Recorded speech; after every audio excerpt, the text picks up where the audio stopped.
Judge number 4.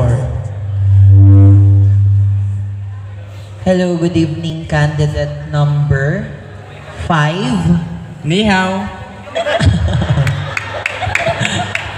And good evening, San Teodoro. Ito po ang aking katanungan para sa iyo, candidate number 5. Sa iyong palagay, paano mo gagawing posible ang isang imposible? Sa iyong palagay, paano mo gagawing posible ang isang imposible?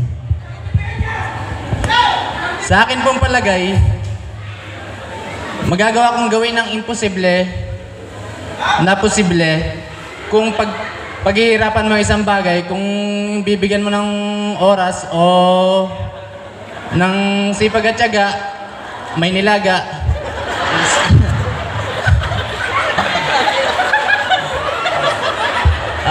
Kailangan din pong yung imposible, kaya maging imposible kung magtutulong-tulong kayong isa't isa. Dahil po, pag nagtulong-tulong kayo, sama-sama kayo. Yun lang. Thank you. Maraming salamat, candidate number 5. And our last but not the least, candidate number